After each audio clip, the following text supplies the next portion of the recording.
Good morning, Top Gun Options traders and investors. Let's see if 21 is in fact a lucky number for today. That's right. It's Tuesday, which means the market goes up, right? Well, we're going to find out. For the past 20 days, 20 Tuesdays in this year, the market has gone up on every Tuesday. Now, break out the chicken bones and do the chants. Who cares?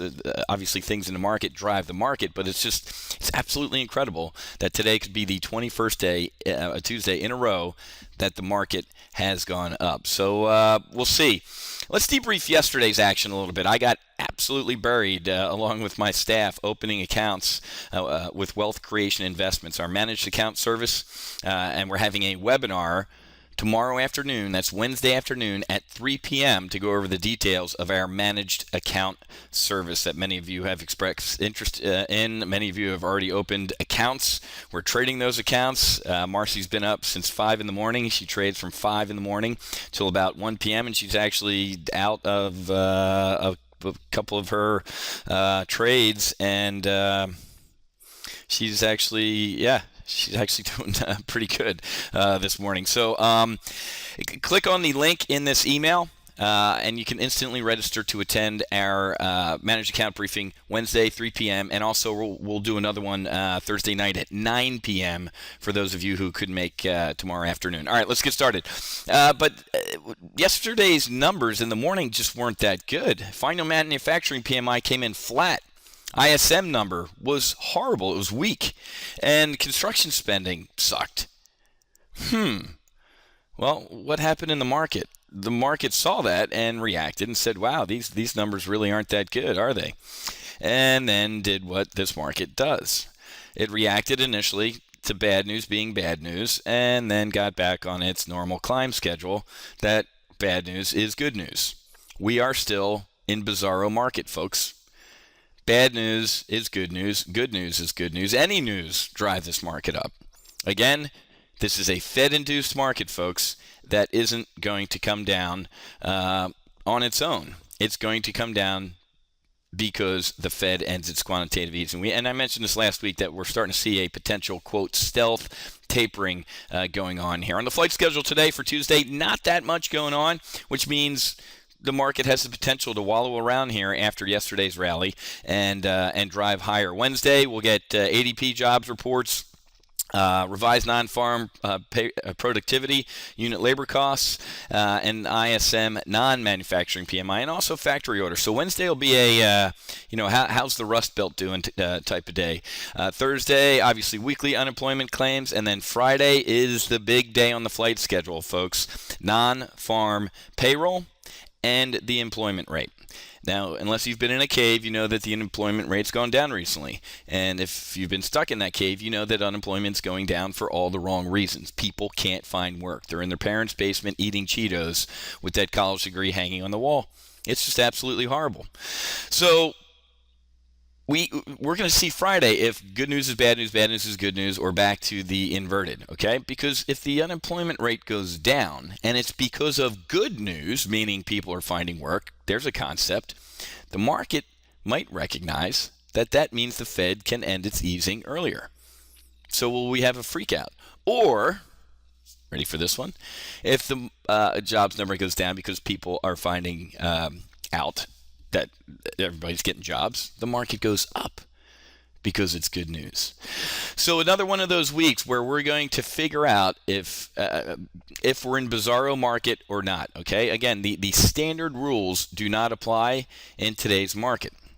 So and there's some other stuff on the schedule as well, some Fed people talking, but this has been a very interesting week to trade. Now, I did a live trade brief yesterday morning at 10 a.m. With my live trade brief traders, and we've had in our primary live trade brief, we've had a bullish double vertical on volatility. What's that mean? We have trades recently that say because folks, here's the resting heart rate of the VIX, 12.5, 13. Matter of fact, 2 Fridays ago, it closed at an April low of 1244. Look at that. Every time we get down to this 13 or 1244 on the VIX, what happens? We get a freak out. Something happens where we smell smoke in the back of the theater, and there's a little bit of a stampede for protection. And we got that recently as well. And we put on a bullish double vertical If you don't know what that is, stop by one of our trading services and I'll tell you what the hell a bullish double vertical is. It's a very bullish trade. It's a bull put spread and a bull call spread. You use the credit from the bull put spread to buy a bull call spread. And guess what we did yesterday? And I put out in my weekly options trading session is when vol got right up here yesterday, right around 16, about 16 and a half. I said I'd put this trade on, and it topped out a little bit more. It is time to get bearish on volatility because volatility reverts to its mean, guys. Volatility does not stay elevated forever. Take a look at this. Volatility spikes, it has its freak out moment, and then collapses. Freak out moment collapses, freak out moment collapses, and then guess what? It seems like we have a lot of freak out moments in this market because the market really doesn't believe in this rally, right? Everybody calls it the most hated rally ever, but they hold their nose. And when they smell smoke through their nose that they're holding, they run and grab protection, okay? But once you have the protection on, you don't go out and get more. You don't go out and get more hurricane insurance after you just bought hurricane insurance, okay? So that's why it tends to come back down. So I strongly recommend if you're interested in trading volatility and learning how to do this, you can stop by topgunoptions.com. Hover over services, and you can go to that first drop down there, and you can join our Trade Alerts TA-LTB, Trade Alerts live trade brief service, and I can teach you how to trade this volatility because this is going to keep happening in this market. Volatility is going to spike. We're going to get up here around the 17, and then it's going to implode. Can it go higher? Duh, of course it can go higher. Russia's sending MiGs to Syria. Assad probably going to use chemical weapons. Israel might attack Iran. China might implode. Japan is still absolutely imploding. So can volatility go higher? Yeah. I'm just saying historically for the past year, 2, 3 years that the Fed's been involved in this market, the freakouts don't last that long or go that high. Okay, so it'll be interesting to see what's going on. Right now, the futures are indicating up, and we'll see if Tuesday is Happy Tuesday. Okay, all right, guys, I got to run because I have a primary live trade brief here in 7 minutes, so I got to get with my primary live brief traders and talk through all this stuff live in the market, add some trades to my model portfolio here.